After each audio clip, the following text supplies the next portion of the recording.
সুপ্রিয় দর্শক সবাইকে অনেক অনেক শুভেচ্ছা ভালোবাসা এবং আমন্ত্রণ জানিয়ে শুরু করছি আপনাদের প্রিয় আয়োজন নেক্সাস লেডিস ক্লাব। আয়োজনের পুরো সময় জুড়ে আপনাদের সাথে থাকছি আমি সুবর্ণা নওয়াদের। আমরা বিশ্বাস করি আমাদের সব বন্ধু, আমাদের প্রিয় দর্শক এবং নেক্সাস লেডিস ক্লাবের যে ফেসবুক গ্রুপ আছে সেখানকার সকল সদস্যরা আছেন আমাদের সাথে নেক্সাস টেলিভিশন টিউন করে। আমরা বিশ্বাস করি জীবন ভীষণ সুন্দর এবং সেই সুন্দর জীবনে আমাদের কত রকমের কত আয়োজন, কত কিছু আমরা করি, নানা রকমের এই যে কাজ, সেই কাজ কিন্তু আমাদের পরিচয় বহন করে, সেই কাজ আমাদেরকে বাঁচিয়ে রাখে। আমরা অনেকেই পৃথিবীর শুরু থেকে এই পর্যন্ত যত অগ্রগতি হয়েছে কোনো না কোনো মানুষের দ্বারাই কিন্তু তা হয়েছে। সৃষ্টিকর্তা সেই সব মানুষদেরকে অনেক মহান করেছেন তাদের কাজের মাধ্যমে। তারা বেঁচে আছেন যুগের পর যুগ, শত শত বছর ধরে তাদের কাজের মাধ্যমে। তাই আমরা বিশ্বাস করি যে কাজ মানুষকে বাঁচিয়ে রাখে। শরীর নিয়ে আমরা হয়তো চলে যাই পৃথিবী থেকে, কিন্তু আমাদের যে কাজ, আমাদের সেই কাজই আমাদের পদচিহ্ন রেখে দেয়। আজ আমরা এমনই একটা বিষয় নিয়ে আড্ডা দিব, কাজ বাঁচিয়ে রাখে। ঠিক তাই, কাজ মানুষকে বাঁচিয়ে রাখে। এই বিষয়ে আপনাদের ভাবনা, আপনারা কিভাবে চেষ্টা করছেন পৃথিবীতে কিছু যোগ করার জন্য, মানুষের জীবনকে সহজ করার জন্য, সেসব সব ভাবনা আমরা শুনবো। তাই যুক্ত হতে হবে। দেখুন টেলিভিশন স্ক্রিনে আমাদের জুম আইডি এবং পাসওয়ার্ড দেওয়া আছে, দেরি না করে যুক্ত হবেন।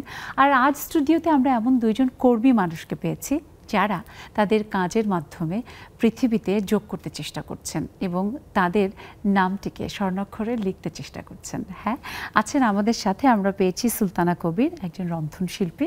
অনেক অনেক শুভেচ্ছা আপা, খুব ভালো লাগছে আপনাকে পেয়েছি এবং খুব মিষ্টি দেখাচ্ছে, দারুণ মিষ্টি একটা সুন্দর শাড়ি পরেছেন।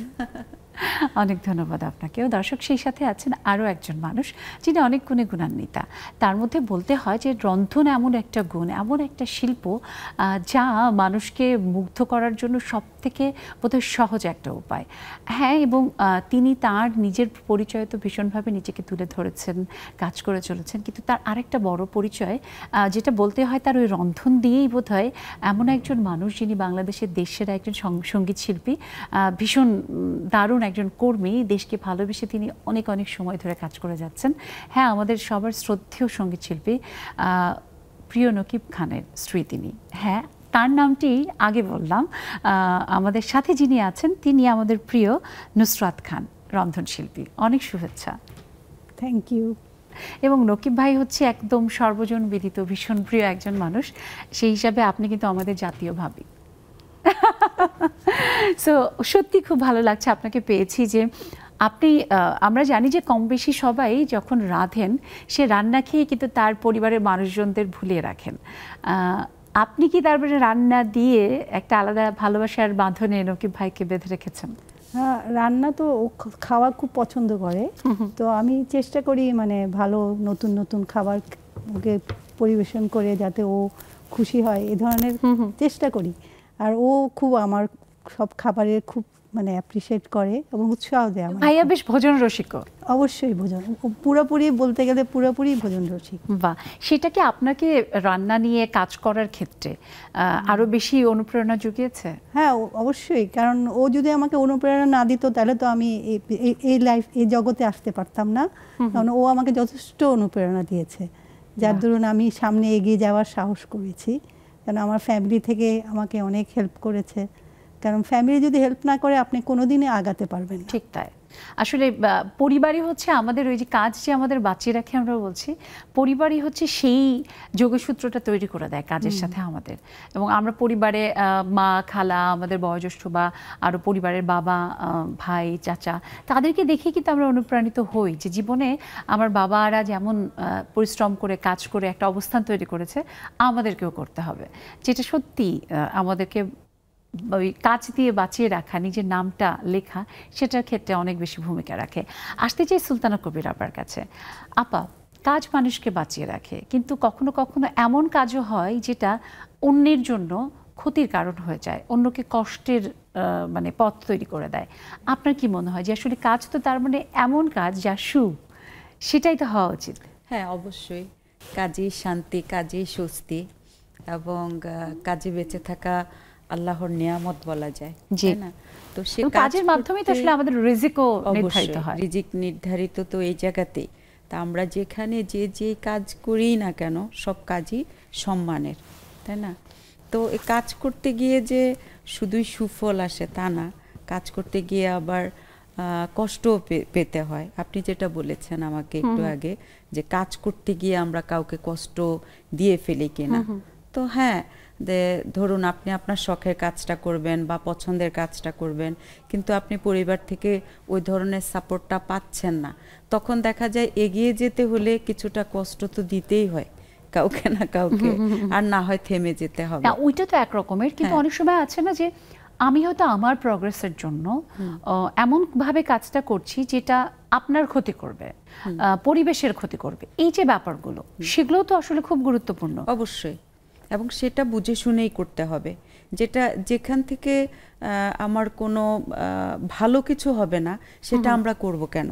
নিশ্চয়ই বুঝে শুনেই করতে হবে, যে সেই কাজটা যেটার থেকে আমার ফিডব্যাক ভালো হবে, হ্যাঁ, সবাই উপকৃত হবে, ঠিক তাই, তাহলে আমি সেটাই অবশ্য করব। সমাজ বা দেশের বা পরিবেশের যেখানে কোনো রকমের কোনো ক্ষতি হবে না, ঠিক তাই, সেই কাজই আসলে মানুষকে বাঁচিয়ে রাখে। এই যে আপনারা দুজনেই রন্ধনশিল্পী, বন্ধুত্বের একটা সম্পর্ক রয়েছে, তাই না? সেই সূত্রে আপনারা একজন আরেকজনকে, আমরা জানি যে আমরা যখন কোনো কাজ করে সামনে এগোতে চাই, কখনোই শুধু আমি একা চলবো সেটা কিন্তু হয় না। ওই যে নাটকের এক একটা চরিত্রের মতো বা সুখ দুঃখের মতো, সুখ দুঃখ কিন্তু সাথেই চলে, অবশ্যই, তাই না? দুঃখ যদি আমরা না বুঝি যে দুঃখ আসলে কি, তাহলে সুখকে অনুভব করাও তো কঠিন। তো সেই ক্ষেত্রে আমি ভাবির কাছে আসতে চাই যে আমরা অনেক সময় দেখা যায় যে নিজেই শুধু বড় হতে চাই, নিজের কাজটাকেই অনেক বেশি বড় করে দেখি বা বড় করে তুলে ধরতে চাই, কিন্তু সাথে তো আসলে চলতে হলে অনেককেই প্রয়োজন হয়। এই জায়গায় আপনার কাছে শুনতে চাই। আসলে একা কখনো, আমার মতে একা কখনো সাকসেস পাওয়া যায় না, কারণ যে কোনো সাকসেসের পিছনে আপনার লাগবে কাউকে না কাউকে সহযোগিতা করতে হবে। এবং আমার মনে হয় যেন কাউকে যদি আপনি একটা সাফল্যের দ্বারে পৌঁছান, আপনার মাধ্যমে যদি কেউ যায়, সেটা কিন্তু আপনার একটা বড় একটা তৃপ্তি পাওয়া যায়। যেমন ধরেন আমাদের রন্ধনশিল্পী, আমাদের জীবনে আমরা কোনো একটা কাজ করতে গেলে হয়তো একটা কাজ পেয়েছি, ওর সাথে যোগাযোগ করলাম যে আমি এটা করতে যাচ্ছি, তুমি কি আমার সাথে এটা করবা কিনা। হ্যাঁ, তাহলে ও যে আমার সাথে আগ্রহ নিয়ে কাজটা করছে, এই কাজটা কিন্তু আরো অনেক সুন্দর হয়, কারণ ওর মাথা থেকে একটা বুদ্ধি আসবে, আমার মাথা থেকে একটা বুদ্ধি আসবে, তো দুইজনের বুদ্ধি মিলে মানে ভালো কিছু হওয়ার সম্ভাবনা থাকে আর কি। বা সো এই যে আসলে আমরা কাজের কথা বলছি, ভাবি আমরা তো একদম যদি বলি যে ছোটবেলা থেকেই আমরা এক এক সময় এক এক বয়সে এক এক রকমের কাজ করি, এবং সেই কাজগুলোর প্রভাব আমাদের জীবনকে আরেকজনের কাছে তুলে ধরে, এবং সেই কাজ দেখা যায় ছোটবেলাতেই আমরা পরিবার থেকে কিন্তু দেখে দেখে শিখি যে মা খুব সুন্দর করে ঘর দোর গুছিয়ে রাখেন, কোনো কোনো মা অফিসও করেন, ঘরও গুছিয়ে রাখেন, বাচ্চাদের দেখাশোনা করেন, এই যে সমস্ত কিছু, এরকম কি আসলে আপনার পরিবারের যে অনেক বেশি আপনাকে অনুপ্রাণিত করেছে, মা, দাদি, নানি বা খালা ফুপুদের মধ্য থেকে? আমার প্রথম ছিল আমার দাদি। আমার দাদি খুব ক্রিয়েটিভ একজন মানুষ ছিলেন। সে বয়সে আমার দাদি বিভিন্ন ধরনের গাছের ছাল দিয়ে বিভিন্ন ধরনের জিনিস বানাতেন। তারপর দাদির যে তখনও কিন্তু ড্রাই ফ্লাওয়ারের প্রচলন এখন যেমন হয়েছে, তখন তো উনি অত জানতো না, কিন্তু তবু উনি গাছের ছাল দিয়ে দেখা যেত অনেক কিছু করছে। তারপর আমাদের বইয়ের পাতা থেকে ছবি নিয়ে উনি বিভিন্ন ধরনের পেন্টিং এর মধ্যে বসায় দিত।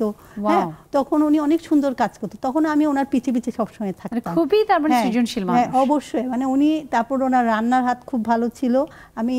আমার আম্মার কাছ থেকে চুপি চুপি করে আমি কিচেনে চলে যেতাম, আমার দাদির কাছে যেতাম, দাদি আমাকে রান্না শিখাতো। আমার দাদি চাইতো যে মানে আমিও করি, এবং করতে করতে আমি আমার পরে বিয়ের পরে আমি আমার শাশুড়িকে পেয়েছি। আমার শাশুড়ি আমাকে খুব, আমি যখন বিয়ে হয় তখন কিন্তু আমি অত ভালো রাঁধতে জানতাম না। আচ্ছা, তো সেটাই হয় আসলে ইউজুয়ালি। মজার ঘটনা হচ্ছে যে এখন আমাকে একদিন আমার শাশুড়ি বলেছিলেন যে ঢেঁড়স রান্না করতে, তখন তাই আমি এখন চিন্তা করি যে আমি কত রান্না পারি। তখন আমি প্রথম ঢেঁড়সটাকে কেটে পানির মধ্যে দিয়ে দিয়েছিলাম, কোনো মতেই আমি ঢেঁড়সটাকে উঠাতে পারছিলাম না। কিন্তু তখন আমার শাশুড়ি তো রাগ করার কথা যে এখনো রান্না বান্না পারো না, কিন্তু তখন আমার শাশুড়ি আমাকে এত সুন্দর করে সব বুঝিয়ে দিল। প্রথম রান্নার হাত কিন্তু ভালো ওনার থেকে আমি পেয়েছি, মানে উনি আমাকে শিখিয়েছে কিভাবে কি করবা। কিন্তু রক্তের মধ্যেই ছিল, রক্তের মধ্যে আমার ছিল, কারণ আমার দাদি আমাকে রান্না খুব আমার সবসময় পছন্দ হতো যে কিছু একটা করি। তারপরে আপনার ধরেন সিদ্দিকা কবিরের বই দেখে দেখে বিয়ের পরে পরে আমি রান্তাম, রেন্দে ওদেরকে খাওয়াতাম, তখন ওরা খুব প্রশংসা করলো। তা আমি নিজেই কিন্তু এগুলা করতাম, একটু ডেভেলপ করলাম। তারপরে 2009-এ আমি একবার ওই যে রান্নার একটা কম্পিটিশন হলো আমাদের, ওখানে আমি তখন শেফ অফ দ্য ইয়ার হয়েছিলাম। ওয়াও, অভিনন্দন ভাবি, খুবই ভালো লাগছে। এবং আমি আপনার কথা সূত্র ধরে আপনার দাদিমার প্রতি শ্রদ্ধা জানাই, যিনি আমাদেরকে একজন রন্ধনশিল্পী গড়ে দেওয়ার প্রথম কাজটি করেছিলেন। সেই সাথে আমরা খুব শ্রদ্ধা ভরে স্মরণ করছি বাংলাদেশের ভীষণ শ্রদ্ধেয় একজন মানুষ, একজন শিক্ষিকা, তিনি শ্রদ্ধেয় সিদ্দিকা কবির। বলা চলে যে বাংলাদেশের এই যে এখন রন্ধন শিল্পীদের একটা দারুণ পরিবেশ তৈরি হয়েছে, একটা ইন্ডাস্ট্রি তৈরি হয়েছে, যেটা সূত্রপাত অনেকটাই উনার হাত ধরে হয়েছিল। এবং টেলিভিশনের রান্নার অনুষ্ঠান এত মানে বিনোদনমূলক হতে পারে এবং সেখান থেকে দেখে দেখে আমাদের মা বোনেরা ঘরে বসে দারুণ সব রান্না করবে, সেটাও কিন্তু শ্রদ্ধেয় সিদ্দিকা কবির করেছিলেন। আমরা তার প্রতি শ্রদ্ধা জানাই। তিনি নিশ্চয়ই যেখানে আছেন সৃষ্টিকর্তা রেখেছেন, ভালো রেখেছেন। এবং এই যে আসলে আপনি যেভাবে বললেন, তেমনি আমরা কম বেশি যদি একটু খেয়াল করি যে আমাদের পরিবারের ভিতর থেকে কিন্তু এই জিনিসটা, আমি জানি না আপনারা বিশ্বাস করেন কিনা, আমি কিন্তু বিশ্বাস করি যে কিছু কাজ জেনেটিক্যালি আমাদের মধ্যে আসে। যেমন রান্নার ব্যাপারটা বলে যে মায়ের হাত রান্নার খুব ভালো, তাই মেয়েরও ভালো, বা দাদির হাত ভালো, নানির হাত ভালো, এটা কিন্তু হয়। সো আপার ক্ষেত্রে, সুলতানা কবির আপার ক্ষেত্রে কার হাত পেয়েছেন আপনি রান্নায়? আচ্ছা, ঠিক আছে। এটা হলো, আমি আসলে পরিবারে আমি ছোট, আমার ভাই বোনদের মধ্যে ছোট, তো ছোট মেয়েরা তো একটু দুষ্ট হয় জানেনি, তো এবং আদুরে হয় খুব। তো নিজের পরিবারে আসলে ওইভাবে রান্নাঘরে আমার ঢুকা হয়নি। হ্যাঁ, করেছি টুকটাক আর কি, ওভাবে কিছু করা হয়নি। তবে আমি দেখতাম, যেমন চাচিদের, আমাদের যৌথ পরিবার ছিল, মাকে, বড় বোনকে, সবাইকে যে কত যত্ন নিয়ে রান্না করে, মানে একটা ধারণা ছিল, বাট রান্না করিনি। তো মায়ের খুব টেনশন ছিল যে এই মেয়ের তো বিয়ে হলে মেয়েকে নিয়ে তো বিপদ হবে। হ্যাঁ, তো একটা কথাই আমাদের মায়েরা বলতো সবসময় যে তোকে তো এক দরজা দিয়ে ঢুকাবে, আরেক দরজা দিয়ে বের করে দেবে, কারণ তুই কিছুই পারিস না। আপা, আমি তাহলে থামিয়ে দিয়ে একটা প্রশ্ন করি যে আসলে কি হয়েছিল? তারপরে কি আম্মুকে গিয়ে আপনি কি বলেছিলেন? উল্টোটা বলেছি গিয়ে যে আম্মা ঠিক হয়নি আপনার কথা, আমার শাশুড়ি আমাকে অনেক আদর করে এবং আমাকে বের করে দেয়নি। হ্যাঁ, সেটাও কিন্তু আসলে মায়ের অনেক আনন্দের এবং অর্জনের ব্যাপার। সেটাই তো, সাবধান করা মায়েরা। যেমন আমি এখন আবার আমার মেয়েকে বলি, শিখো, জেনে রাখা ভালো। তো শ্বশুরবাড়িতে যাওয়ার পরে আমি একদম সত্য কথা বলেছি শাশুড়িকে যে মা, আমি ওভাবে কিছু পারি না, কিন্তু আপনি যদি আমাকে শেখান আমি শিখবো। তো সত্য কথা বলতে আমার এই জগতে ঢুকা আসলে আমার শাশুড়িকে দেখে, কারণ আমি শাশুড়ি মাকে বা আমার মাকে দেখতাম যে উনি সকালবেলা উঠে, আমি দেখতাম আমার দুইটা দেবর, আমার হাজবেন্ড, আমার শ্বশুররা অফিস যেত, তো মা সেই ভোরে নামাজ পড়তে উঠতেন, উনি আর ঘুমাতেন না, সবার রান্না করতেন এবং ওনাদেরকে আবার রান্না প্যাক করে অফিসে দিয়ে দিতেন, প্রত্যেকের আলাদা আলাদা করে। তারপর আবার বাসার সবার ব্যবস্থা করা, তারপর একটা পালা শেষ হলে দেখা যেত দুপুরের লাঞ্চের ব্যবস্থা করা। এর মধ্যে শীতের সময় আসলে আমি খেয়াল করতাম যে সবাই ঘুমে, কিন্তু ঘুম থেকে উঠে টেবিলে একদম গরম পিঠা তো মা উঠে বানায় ফেলতো। তো আমার না আস্তে আস্তে এগুলির প্রতি একটা ইন্টারেস্ট জাগতো যে একজন মানুষ কি করে এত কিছু একা হাতে সামাল দিচ্ছে। মায়াও হতো যে তাহলে আমি কেন পারবো না, আমিও পারবো। তো এই যে সাথে সাথে থাকা, এবং উনি দেখতো যে আমার আগ্রহ আছে শিখার, শিখে যাওয়া। সেটার জন্য আপা, এই যে আপনি অনুভব করেছিলেন যে একজন মানুষ এত কিছু পারে, দেখুন এই যে কাজের কথাই, কিন্তু উনি কাজটা এত সুন্দর করে ভালোবেসে করতেন বলেই আজকে আপনার কথায় আপনি তার সম্পর্কে বলছেন, আমরা জানছি, আলোচিত হচ্ছেন তিনি।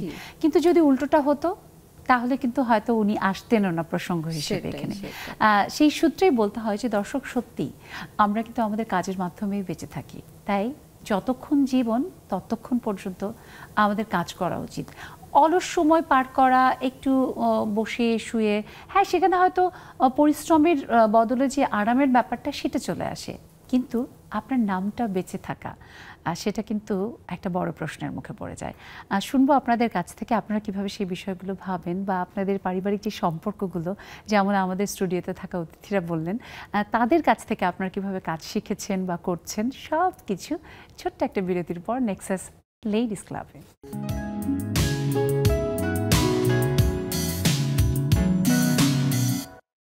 দর্শক, ফিরে এলাম বিরতির পর। সবাইকে আরও একবার শুভেচ্ছা, আমন্ত্রণ নেক্সাস লেডিস ক্লাবে। আমাদের এই যে বহুতা জীবন, সেখানে প্রতিদিন আমরা কত রকমের কত কাজ করি, যে কাজ কোনো না কোনোভাবে আমাদের জীবনকে সমৃদ্ধ করে, পৃথিবীকে সমৃদ্ধ করে, এবং সেই কাজের মাধ্যমেই আমরা যখন থাকবো না, পৃথিবীর আনাচে কানাচে কোথাও না কোথাও থেকে কেউ হয়তো আমাদের মনে করবেন। তবে সেটা যদি ভালো কাজ হয় তাহলে স্মৃতিতে ভালোভাবে থাকবো আমরা, আমাদেরকে বারংবার শ্রদ্ধার সাথে স্মরণ করা হবে। আর যদি উল্টোটা হয় তাহলে ওই যে বলে না যে মরে গিয়েও শান্তি নেই, সেটা হবে অনেকটা। তাই যখনই কোনো কাজ করবেন এটা মাথায় রাখবেন যে সেই কাজটা পৃথিবীর বা মানুষের ভালোর জন্য হচ্ছে কিনা। এই মানবিক পৃথিবীতে আমরা যেন মানবিক এবং ভালো কাজ করতে পারি, সেই চেষ্টাও সবসময় রাখবেন। আর যুক্ত হবেন আজকে, কারণ আমাদের আজকের বিষয়টা সত্যিই খুব সুন্দর, কাজ মানুষকে বাঁচিয়ে রাখে। আপনাদের ভাবনা শুনবো। দেখুন টেলিভিশন স্ক্রিনে আমাদের জুম আইডি এবং পাসওয়ার্ড দেওয়া আছে। চলে আসুন দেরি না করে। আবারও ভাবির কাছে আসি। ভাবি কিন্তু বলছি বারবার, কারণ ভাবি হচ্ছে ভাবি ননদ সম্পর্কটা খুব মজার, খুব আনন্দের। যদিও বিভিন্নভাবে আমাদের যদি এখনকার সময়ে টেলিভিশন, নাটক, সিনেমা দেখি, কিংবা সাহিত্যেও কিন্তু খুব মজা করে দেখানো হয়েছে। খুব অনেক বড় বড় কবি সাহিত্যিকদের গল্প, কবিতায়, গানে যে ননদিনী বিষেরও কাটা, এই ননদিনী কি সেরকম ভাবি? না, আপনি অনেক ভালো। Thank you. ডিপেন্ড করে আসলে নিজের মন মানসিকতার উপর। ঠিক, সম্পর্ক তো ভাবি আসলে ননদ ভাবি বলে না, বনে বনেও কিন্তু যদি না মিলে তখন কিন্তু নানা রকমের মত পার্থক্য থেকে মনোমালিন্য তৈরি হয়, যেটা আসলে আমার কাছে মনে হয় যে সম্পর্ক এক একটি যে টিপিক্যাল এক একটা সম্পর্ক ধরে হয় তা না, যে কোনো সম্পর্কই হতে পারে, যদি সেখানে কাজ না হয়, অকাজ হয়। সো এই যে আসলে আমাদের জীবনের সম্পর্কগুলো, আমরা জানি যে প্রত্যেকটা সম্পর্কের প্রতি আমাদের দায়িত্ব রয়েছে।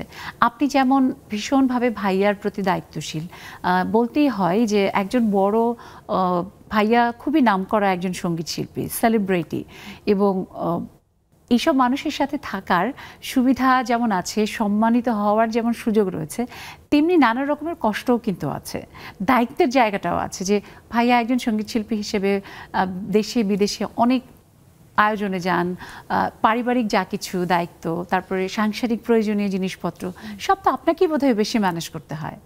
হ্যাঁ, আসলে ওকে আমি ওই ব্যাপারে একটু মুক্তি দিয়েছি, কারণ যেহেতু সে যে মিউজিক করে, তো মেন্টালিটি যদি ওর ফ্রি না হয়, ও যদি দুশ্চিন্তায় থাকে, তারা তো ভালো করে মিউজিক করতে পারবে না।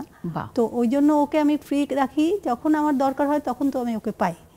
কিন্তু ওকে আমি আমার সংসারের দায়িত্বে রাখি না, কারণ হয়তো ছোট ছোট কোনো ব্যাপারে, ছোটখাটো ব্যাপারে হয়তো আমার করেন না। হ্যাঁ, কিন্তু আমি ওকে কখনো ডিস্টার্ব করি না, কারণ ও যখন মিউজিক করতে যায় তখন ধরেন অনেক সময় রাত্রে দেরি করে বাসায় আসে, তখন এটা আসলে ও তো ভালো একটা কাজ করে বাসায় আসছে, তাহলে তো ওর সাথে আমার ওকে সহযোগিতা করা উচিত। সেজন্য আমি ওকে কখনো ডিস্টার্ব করি না, যাতে ও সুন্দর মতো মিউজিক করতে পারে। এবং এই জন্য তাকে আমি সম্মান দিই দেখে সেও আমার কাজকে সম্মান দেয়। সে কখনো আমাকে জিজ্ঞেস করে না তুমি কোথায় যাচ্ছ, কখন যাবে। বোঝাপড়াটা দারুণ ভালো। মানে বোঝাপড়া খুব ভালো, আমাদের মধ্যে জানে যে আমি অমুক জায়গায় যাচ্ছি, ওটা ও জানে, কিন্তু কখনো জিজ্ঞেস করবে না কেন যাচ্ছ, কখন যাবা, এগুলো আমাদের মধ্যে কখনো আসে। এটা ভাবি খুব, আপনি যেভাবে সুন্দর করে বললেন যে সম্পর্ক তো আসলে বিশ্বাসের উপরে গড়ে ওঠে, সেটাই তো থাকা উচিত। তো অনেক সময় আমরা টেলিভিশন মিডিয়াতে কাজ যারা করে দেখা যায় দুজনের ক্ষেত্রে, হয়তো হাজব্যান্ড ওয়াইফ দুজনেও কাজ করে, কিন্তু ওই বোঝাপড়ার জায়গাটা, বিশ্বাসের জায়গাটা খুব হালকা, যার কারণে হয়তো শোতে গেছে বা বাইরে একজন আরেকজনকে বদর করে, নানা রকম ভাবে একটা চাপ তৈরি হয় মনের মধ্যে। এবং আপনি বললেন না যে ও তো মিউজিক করতে পারবে না, এটা বুঝতে পারা যে যদি তার মন থেকে সে প্রফুল্ল না থাকে, মিউজিকের মতো এত সুন্দর কাজ তাহলে সুন্দরভাবে সম্ভব হবে না, কোনোদিনও পারবে না। বা তাহলে বলতেই হয় ওই যে একটা যে প্রবাদের মতো প্রচলিত আছে না, যে একজন সফল পুরুষের পেছনে একজন নারী থাকে, সেটা মা, বোন, স্ত্রী, প্রিয়তমা, আমাদের নকিব ভাইয়ের সফলতার পেছনে ভাবি, কারণ আপনারা দীর্ঘদিন ধরে দুজনে সংসারে একসাথে চলছেন। আমরা শুভকামনা জানাই জীবনের বাকিটা সময় এর থেকে আরো অনেক আনন্দে সফলতার সাথে কাটুক। দোয়া করবেন সবাই, আমাদের জন্য দোয়া করবেন যেন আমরা এভাবে যেভাবে চলছি এভাবে যেন চলতে পারি। নিশ্চয়ই। আর আপনাদের ওই যে বোঝাপড়াটা যে যেমন সুন্দর, যে কোনো কাজ আপনারা যখন করতে যাবেন দেখবেন যে সেই কাজটা খুব সুন্দরভাবে এগোবে, অগ্রগতি কখনো থামবে না। হ্যাঁ, ওটা আউটকামটা ভালো আসবে, অনেক ভালো হবে। ঠিক, খুব ভালো লাগছে। যেটা আমার মনে হয় যে দর্শক এটা কিন্তু অনুপ্রাণিত হওয়ার মতো। এমন সম্পর্কগুলো কিন্তু সত্যি উদাহরণ আমাদের সমাজে। আপার কাছে আসি, আপার যিনি কর্তা, ভাবি যেমন বললেন না ওকে আমি বদর করি না, তেমনি আপনার ওকে আপনি আপনার তার সাথে বোঝাপড়াটা কেমন একটু শুনি। বোঝাপড়াটা আসলে যদি ভালো না হতো তাহলে আজকের এই আমি এখানে এতটুকু আসতে পারতাম না আসলে। কারণ আমরা নারীরা যারা বাইরে কাজ করতে চাই তাদের প্রথম যে সাপোর্টটা প্রয়োজন সেটা ঘর থেকেই হতে হয়। তো সেটা যেমন নিজের হাজবেন্ড বলি বা ছেলে মেয়ে বলি, শ্বশুর শাশুড়ি বলি, পরিবারকে রাজি খুশি করেই কিন্তু কাজ করতে হয়, বা তারা বুঝতে পারে, জানো আমার কাজটাকে পারে। তো কখনো হলো কেউ হয়তো এমনিতেই বুঝে যায়, কাউকে হয়তো বুঝিয়ে আসতে হয়। তো আমরা নারীরা নিশ্চয়ই হার মানা না, আমরা সেটা পারি ইনশাল্লাহ বুঝাই। কাজ করার যদি অদম্য ইচ্ছা থাকে যে আমি করবই, কিছু একটা আমি করবই, সেক্ষেত্রে সে মনে হয় সেটা মেনটেন করে আসতেই পারে, কোনো না কোনো ওয়ে সে বের করেই নেয়। ভালো কাজের জন্য সৃষ্টিকর্তাই তৈরি করে দেয় আর সুযোগটা।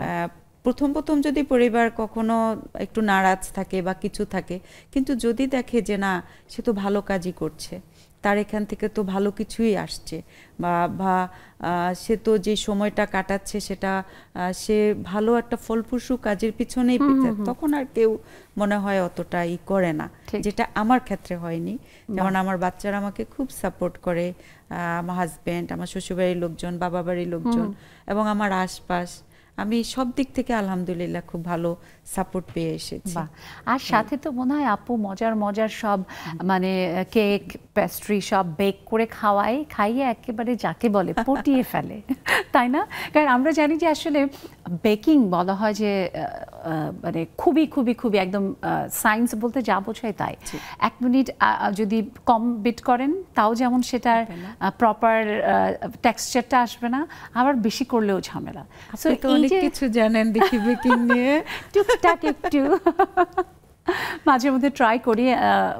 রান্না খুব ভালোবাসি, এবং যে রক্তের মধ্যে বললাম না, আমার দাদিমাও খুব ভালো রাঁধতেন, আম্মু খুব ভালো রাঁধেন, এবং এখন তো আসলে ঘরে ঘরে আমাদের ওভেন, গ্যাস ওভেন খুবই অ্যাভেলেবেল। এটা রীতিমতো ট্রেন্ডের সাথে সাথেই সবাই চলতে চেষ্টা করে। কিন্তু একটা সময় ছিল আমাদের আম্মুরা যখন কেক বানাতেন দেখতাম যে চুলাই আম্মুর একটা কেক মেকার ছিল, যেটা আবার আমাদের আশেপাশের খালা চাচি তারা নিয়ে এক একদিন করে বানাতো।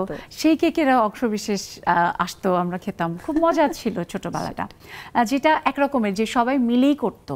এবং তখন থেকে শুরু হয়ে এখন একটু একটু করে বাংলাদেশে রান্নার বিষয়টি এতটা প্রসারিত হয়েছে যে আমাদের ঘরে ঘরে এখন অনেকেই রীতিমতো রান্না করে তাদের আয়ের একটা বড় উৎস তৈরি করে সেটা অর্থনীতিতে যোগ করছে। সো এই যে আসলে আপনার মানে বেকিং শেখা, ইটস ভেরি টাফ। আমি জানি যে অ্যাকিউরেট যদি আমরা একটা ভালো কেক বানাতে চাই, বিভিন্ন ধরনের যে পেস্ট্রির এক এক রকমের প্রোডাক্ট, সেটা কিন্তু খুব কঠিন এবং কষ্টসাধ্যও বটে। সো এই কষ্টের কাজটা, কঠিন কাজটা আপনি সহজ সুন্দরভাবে করছেন, সেটা প্রথম কখন কিভাবে মাথায় এলো যে আপনি করবেন? আচ্ছা, এই বিষয়টা আসলে মাথায় এসেছে প্রথমে ফ্যামিলির মানুষগুলোর মানে খাবারের চাহিদা দেখেই। যেমন আমার যেটা হয়েছে, আমার মেয়েটা খুব ছোট ছিল, ও খুব পেস্ট্রি লাইক করতো, কিন্তু তখন ওর বাবা অফিস থেকে ফেরার পথে তার জন্য পেস্ট্রি নিয়ে আসতো। তো আমার মাথায় নক করলো যে আচ্ছা প্রতিদিন বাইরের এভাবে খাবার খাচ্ছে, আমি একটু শিখে নিলেই তো পারি, তাহলে ওকে আমি এটা বানিয়ে খাওয়াতাম। এবং বাইরের অনেক ক্ষেত্রে ইনগ্রেডিয়েন্টস গুলো অনেক সময় সেটা যে ইনহাইজিনিক হতে পারে, তো আমি আমার মেয়েটা আমি কোয়ালিটি ফুল খাবার খাওয়াবো, আমি একটু শিখে নেই। এই যে শিখে নিব এটার জন্য গিয়েছি, তখন আমার মনে আছে আমি আপন ঘর নামে একটা ছিল, বেশ সুপরিচিত আপন ঘর, 27 নম্বরে ছিল ধানমন্ডি। তো আমরা এখানে শিখতে গেলাম, তো ওইটা শিখতে যাওয়ার পরে যখন আমি দেখতাম যে মানে আমার সামনেই রেসিপি ফলো করে কি সুন্দর সুন্দর প্রোডাক্ট চলে আসে, তো আমি একটা শিখতে গিয়ে আমার দেখা গেলো এটা শেষ হয়েছে না, আমার সাথে ওইটা একটু শিখি, ওইটা একটু শিখি, এভাবে না একটা নেশায় চেপে বসেছে। তারপরে সেই শেখাটা আর থামাইনি আর কি, একটা ইনস্টিটিউট শেষ করে আরেকটায় গিয়েছি, আরেকটা করে আরেকটা, মানে জানার ক্ষুধাটা অনেক বেড়ে গিয়েছে। এবং শুধু সেটা না, নিজে জেনে আপনি ঘরে বসে থাকেননি, চেষ্টা করেছেন আরো নারী যেমনভাবে আপনি সুন্দর করে শিখে বাচ্চা পরিবারের মানুষদেরকে খাইয়ে আবার সেটা দিয়ে একটা উদ্যোগ গড়ে তুলেছেন, অন্যদেরকেও আপনি উদ্যোগী হওয়ার জন্য ট্রেনিং করছেন। ভাবিও একটি বড় প্রতিষ্ঠানের সাথে আছেন বাংলাদেশের হোটেল ম্যানেজমেন্টে, যারা মানে হোটেল ম্যানেজমেন্ট ট্রেনিং এর ক্ষেত্রে যারা ভূমিকা রাখছে, সে ব্যাপারে আমি শুনবো আপনাদের কাছ থেকে। একটা ছোট্ট বিরতির সময় হয়েছে। দর্শক, শুনছি আমাদের বন্ধুদের কাছ থেকে এবং বলতে হয় যে তাদের কাজগুলো কিভাবে তাদের নিজের নামকে একটু একটু করে যেভাবে ছড়িয়ে পড়তে সুন্দরভাবে সাহায্য করছে, তেমনি অন্যকেও তারা যেন তাদের ভালো কাজের মাধ্যমে আয়ের পথ তৈরি করতে পারে, তাদের নামটিকেও অন্যদের কাছে পৌঁছে দিতে পারে, সেই চেষ্টা করছেন। শুনবো আপনাদের গল্প ছোট্ট একটা বিরতির পর। নিশ্চয়ই আপনারা থাকবেন আমাদের সাথে নেক্সাস লেডিস ক্লাবে।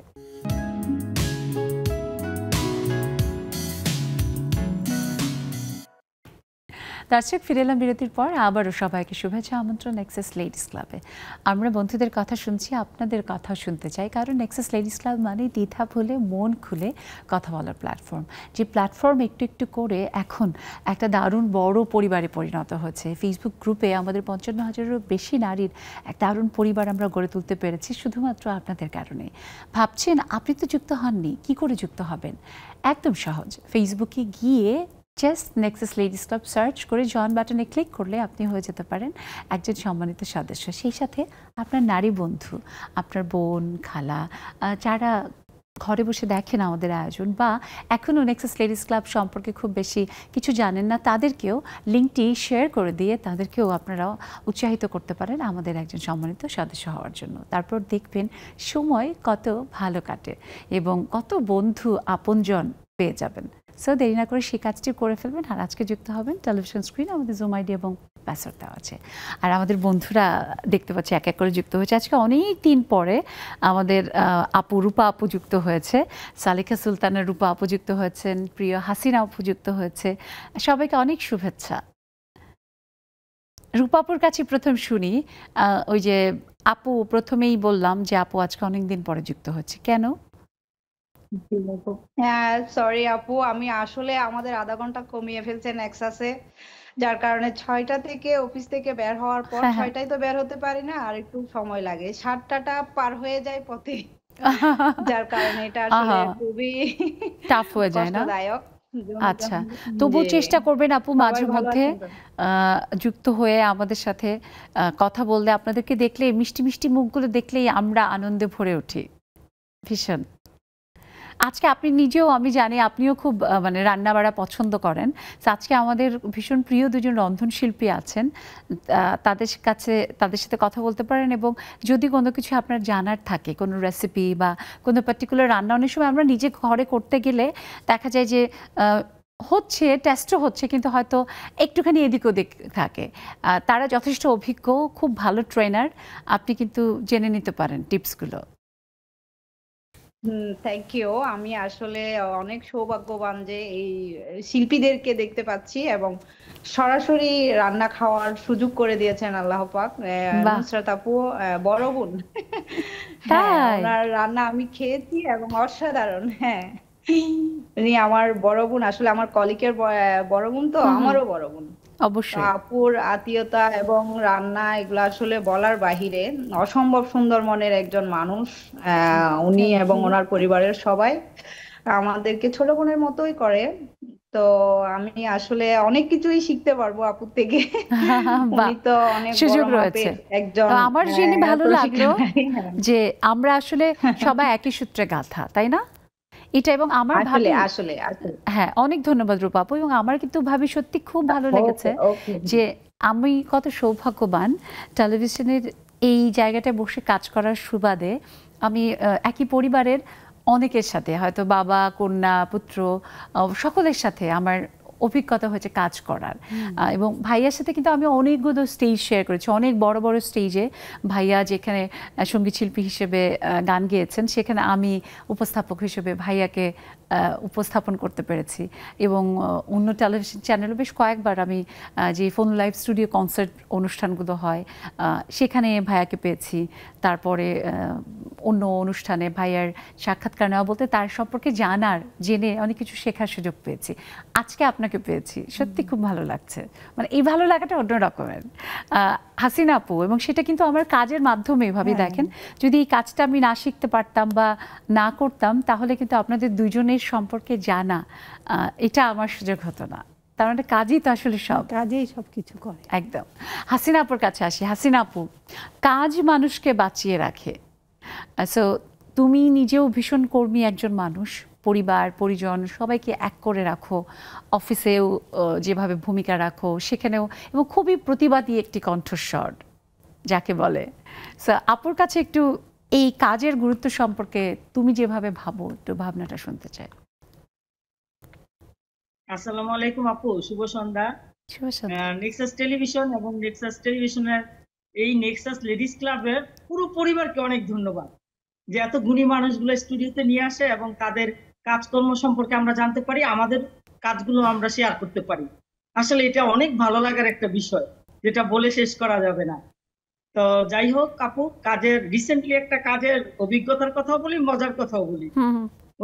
ওই দিন বলতেছিলাম না যে একটা ট্রেন এরকম আমাদের এখানে থামছে, তো একজন ছবি পোস্ট করার পরে আমি তো অনেক ছবি তুলি এবং ছবি পোস্ট করতেও পছন্দ করি, এটা আমার ভালো লাগে।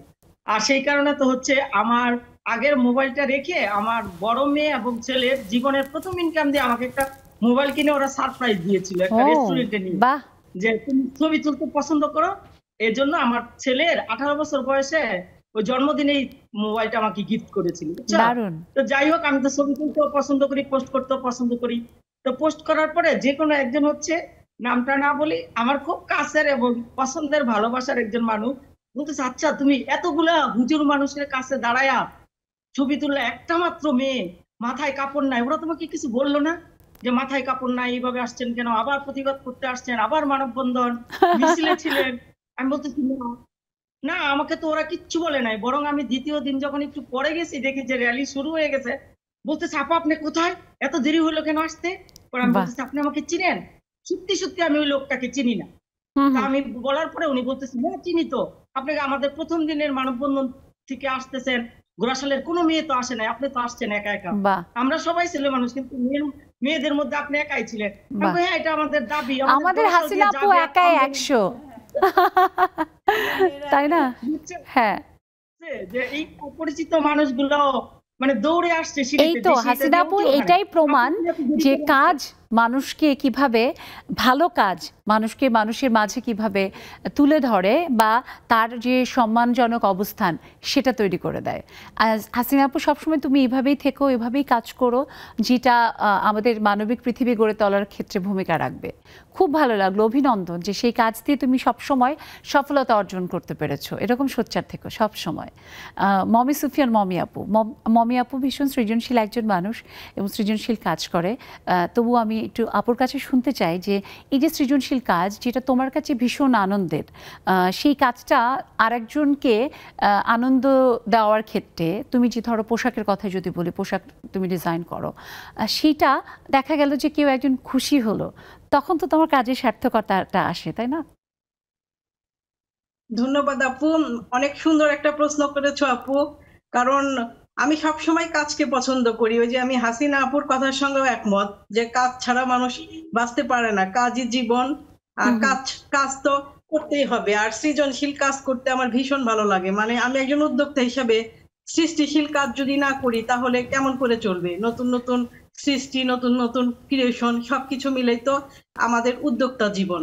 এরকম করতেই থাকি আপু, কেউ পছন্দ করুক বা না করুক, কিন্তু আমার তো করতেই হবে। কিন্তু যখন কেউ পছন্দ করে সেটা তোমার থেকে সংগ্রহ করে, সেটা পরে ব্যবহার করে, তখন কেমন লাগে? এই যে বৈশাখেও অনেকেই তোমার থেকে শাড়ি নিয়েছে, পরেছে, নিশ্চয়ই সেটা তোমার কাজের অনুপ্রেরণা বাড়িয়ে দেয়।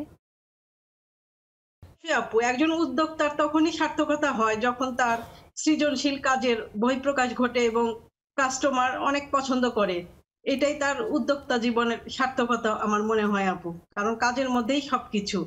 আমি যে কাজটা করব যদি ভালোই না লাগাতে পারি তাহলে কেমন করে হবে? ঠিক তাই। অবশ্যই এবং এইভাবেই আপু তোমার কাজটাকে তুমি আরো সবার কাছে পৌঁছে দাও, উচ্চে তুলে ধরো, আমরা সেই শুভকামনা জানাই। এবং সৃজনশীল এই কাজগুলোর মাঝেই আসলে তোমার নাম তৈরি হচ্ছে এবং এটার মাঝেই একটা মানে অবধারিত নিয়ম অনুযায়ী একটা সময়ের পরে আমরা কেউই পৃথিবীতে থাকবো না, কিন্তু আমাদের নামটি নিশ্চয়ই থেকে যাবে। দর্শক, মানুষের কাজ এমন যে সেই কাজের মাধ্যমেই সে যুগের পর যুগ মানুষের মুখে বারবার উচ্চারিত হতে পারে।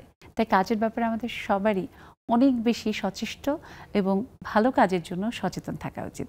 ছোট্ট একটা বিরতির সময় হয়েছে, আবারও যাচ্ছি, আপনারা কোথাও যাবেন না, ফিরবো এক্ষুনি এই আনন্দ আড্ডায় নেক্সাস লেডিস ক্লাবে।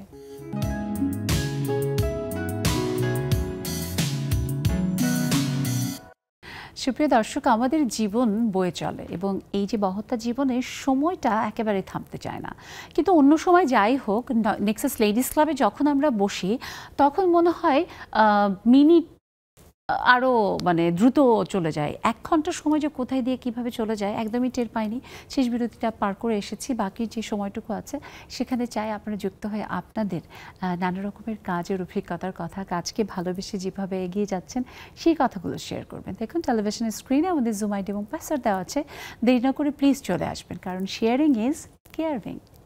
সো এই যে শেয়ারিং ইজ কেয়ারিং, আমরা জানি যে আপনাদের যেই নলেজ, একজন রন্ধনশিল্পী হিসেবে নানা রকমের অভিজ্ঞতা, কিভাবে সহজভাবে কাজগুলোকে করা যায়, পরিপাটিভাবে করা যায়, সেসব সব শিক্ষা আপনারা চেষ্টা করছেন আপনাদের পরবর্তী উত্তরসূরি তৈরি করতে। এবং আপনি বাংলাদেশের অন্যতম একটি বড় প্রতিষ্ঠান যারা কেটারিং অ্যান্ড হসপিটাল ম্যানেজমেন্ট নিয়ে কাজ করছে, সেই প্রতিষ্ঠানে আপনি একজন শিক্ষক হিসেবে শেখাচ্ছেন, কাজ করছেন, সেই সম্পর্কে আমি একটু শুনতে চাই।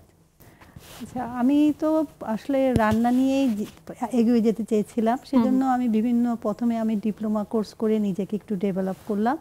তারপরে সরকারের বিভিন্ন আমাদের স্কিলের উপর অনেক সার্টিফিকেট নিতে হয়, ওগুলো নিয়ে তারপর আমি চিন্তা করলাম যে আমি এখন আমার এই কাজটাকে আমি পেশা হিসাবে চিন্তা করলাম আর কি। হ্যাঁ, তো তখন আমি আমার ইনস্টিটিউট অফ হোটেল ম্যানেজমেন্ট হসপিটালিটির মধ্যে ট্রেনার হিসেবে জয়েন করলাম এবং আমার হাতে অনেক আজ পর্যন্ত প্রায় অনেক স্টুডেন্ট বের হয়েছে এবং ওরা বেশ ভালো ভালো জায়গায় আছে, দেশি বিদেশি অনেক জায়গায় আছে। সেখান থেকে তো তারা 5 তারকা হোটেলে কাজ করার যে 5 তারকা হোটেলে করে, কেউ বাইরেও চলে গেছে।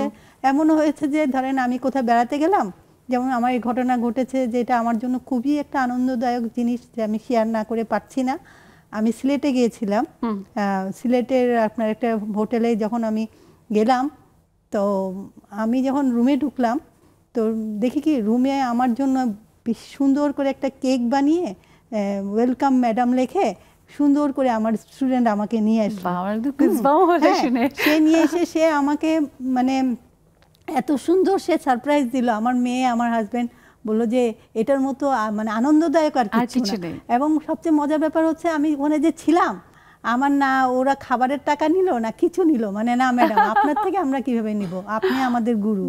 তো এই যে সম্মানটা, এটা কিন্তু পাওয়াটা একটা অনেক বড় প্রাপ্তি এবং সেই সম্মানটা আপনার কাজের জন্য, কারণ আমি ওকে শিখিয়েছি, ও বুঝতে পেরেছে যেটার মূল্য এবং সে তার ভিতরে একটা শ্রদ্ধাবোধ জন্মিয়েছে।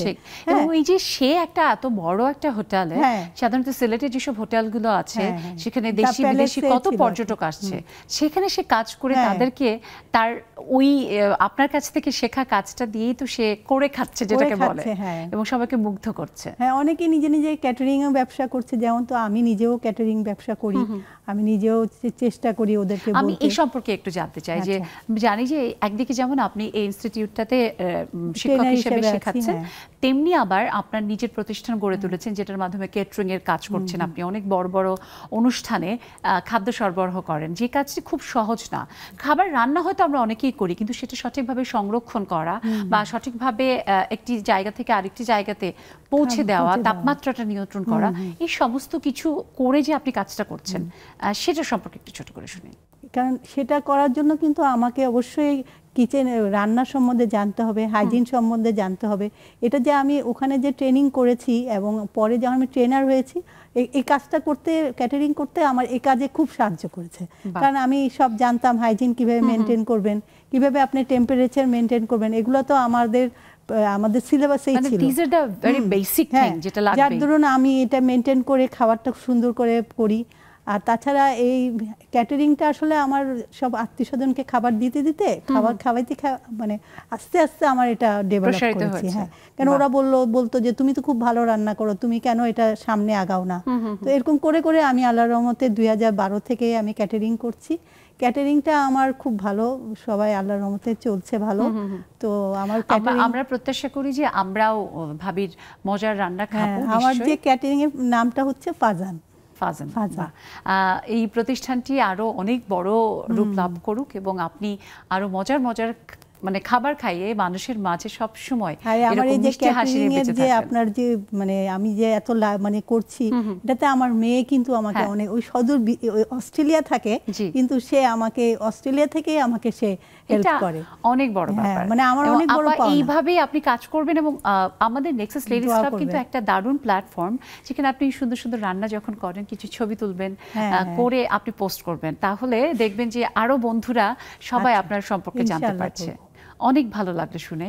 আপনার কাছে আসি, একদম শেষ থেকে চলে এসেছি, আপনার কাছে একটু শুনতে চাই যে আপা, আমরা জানি যে কুকিং, বেকিং ইটস সায়েন্স এবং of course commerce. So arts, science, arts, commerce. Science হচ্ছে খুব সায়েন্টিফিক্যালি সব কিছু পরিমাণ মতো দিতে হয় এবং হাইজিন মেনটেন করতে হয়, সাথে হচ্ছে যখন শৈল্পিকভাবে রান্না করেন আর সেটা যখন তুলে দেন সেটার বদলে যেই অর্থটা আসে সেটা হচ্ছে কমার্স। সো এই যে তিনটার সমন্বয়ে আপনি আপনার ব্যবসাকে পরিচালনা করছেন এবং সেটা নিয়ে আপনার দেখে আরও অনেকে করছে, সেটা কখন আসলে প্রথম করার চিন্তা এলো? শেখার নেশাটা যখন কিছুটা কমে এসেছে তখনই এটাকে পেশা হিসেবে ধরেছি। যখন নিজের কাছে নিজের উপলব্ধি হলো যে না, আমি এই সেক্টরে এখন কাজ করতে পারবো, আমি শিখেছি, আমার সার্টিফিকেট আছে, এখন আর আমি এইখানে অজ্ঞ না, তো তখনই আমরা আসলে ট্রেনিংয়ে নেমেছি। যে যখন বুঝেছি আমি এখন কাউকে কিছু দিতে পারবো, শিখাতে পারবো, যথেষ্ট শিখেছি। শিখা তো আসলে শেষ হয় না, এখনো আমরা নিজেদেরকে কিন্তু ছাত্রী বলতেই পছন্দ করি, প্রতিনিয়তই শিখছি। আপনি যেটা বলেছেন সায়েন্স, এটা আমাদের যে এই কালিনারি যে সেক্টরটা, এটাও কিন্তু ডাক্তারি সেক্টরের মতো প্রতিদিন চেঞ্জ হচ্ছে। আমাদের প্রতিদিন নিউ নিউ রেসিপি আসছে, খাবার হচ্ছে, রেস্টুরেন্ট নতুন হচ্ছে, মানুষের চাহিদার চেঞ্জ হচ্ছে। তো সেই ক্ষেত্রে আমরা আসলে এখনো শিখছি। তারপরও নিজের যেটুকু আছে, যেমন আমিও বিভিন্ন প্রতিষ্ঠানের সাথে জড়িত, ট্রেনিং দিয়ে থাকি এবং বাংলাদেশ সরকারের অনেক প্রজেক্টে আমরা কাজ করে থাকি। তো আমরা স্টুডেন্টদেরকে আসলে ফুডের প্রথমত তো হাইজিন মাস্ট, হাইজিনের ব্যাপারে আমাদের জিরো টলারেন্স, হাইজিন, তারপরে হচ্ছে আমরা food handling, food prepare, food serving, food quality, nutrition facts, আমরা কিন্তু সব কিছুর সম্পর্কে তাদেরকে ধারণা দিয়ে থাকি। এবং সবচেয়ে যেটা আমাদের আমার কাছে যেটা ব্যক্তিগতভাবে ভালো লাগে, আমরা বাংলাদেশ গভর্নমেন্টের দারিদ্র্য দূরীকরণের কিছু প্রজেক্টে কাজ করে থাকি। তো সেখানে মোটো হচ্ছে যে 2 মাস স্টুডেন্টদেরকে আমরা ট্রেনিং দেই, হ্যাঁ, আর বাকি 2 মাস হলো পরে সে ইন্ডাস্ট্রিতে কাজ করে। তাহলে টোটাল হলো কয় মাস? 4 মাস পরে কিন্তু সে তার আর্নিং এ নেমে যেতে পারে। এবং একটা ফ্যামিলির আমরা যদি ধরি, বাবা মা, ছেলে মেয়ে আর হাজব্যান্ড ওয়াইফ, 6 জনের একটা ফ্যামিলি ধরি, তাহলে একজন যদি আর্নিং এ নামে, বাকি 5 জনের সে দায়িত্ব নিতে পারে এবং খুব শর্ট টাইমে। আপনি যেভাবে মানে এই যে শেখাচ্ছেন, কাজ করছেন, জানি যে প্রত্যেকেরই একটা পরিকল্পনা থাকে যে আমি আমার প্রতিষ্ঠানটাকে আরো বড়ভাবে কাজ করব। সেই ছোট্ট করে 10 সেকেন্ডে একটু শুনবো যে কিভাবে স্বপ্ন দেখেন। স্বপ্ন তো দেখি এবং স্বপ্নেই বাঁচি। তো স্বপ্ন আছে এরকমই যে আমিও একটা উন্নত মানের, যেখান থেকে সত্যিকার অর্থে আমি সেবা দিতে পারবো দেশকে, বা আমাদের এই দারিদ্র্য দূরীকরণে আমি আমার যে শিক্ষাটা আছে সেই শিক্ষাটা দিয়ে ভূমিকা রাখতে পারবো। সেরকম একটা প্রতিষ্ঠান যদি হয় তাহলে তো ভীষণ ভালো হবে। এবং আমরা প্রত্যাশা করি যে আপনাদের এই প্রতিষ্ঠানগুলো থেকে শিক্ষা নিয়ে আমাদের নারী এবং বিশেষ করে পিছিয়ে পড়া যারা জনগোষ্ঠী, তারা সামনের দিকে এগিয়ে যাবে এবং ভালো খাবার মানেই সুস্বাস্থ্যের অধিকারী জনগণ। সো এটা খুবই খুবই জরুরি। খুব খুব ভালো লাগলো, অনেক ধন্যবাদ এবং কৃতজ্ঞতা আমাদের সাথে দারুণ সময় দেওয়ার জন্য। শেষ সময়ে আজকে নার্গিস আপা যুক্ত হয়েছে বা ফারহানা নার্গিস আপুকে শুনতে পারলাম না বলে দুঃখ প্রকাশ করছি। নিশ্চয়ই সামনের আয়োজনে দেখব। সেই সাথে হোসনায়রা খালামণি যুক্ত হয়েছিলেন। সবাইকে আবারও অনেক ভালোবাসা শুভেচ্ছা জানিয়ে শেষ করছি। দর্শক, নেক্সাস লেডিস ক্লাব চেষ্টা করেছে এই সময়গুলোতে কাজের মাধ্যমে আমাদের নারীদেরকে সামনে এগিয়ে নিতে। আমরা বোধহয় একটু একটু করে সফলতার দিকেই এগিয়ে যাচ্ছি। সেই কাজের মাধ্যমে নেক্সাস লেডিস ক্লাব বেঁচে থাকবে, আমরাও বেঁচে থাকবো, আপনারাও নিশ্চয়ই আমাদের সাথেই থাকবেন সব সময়।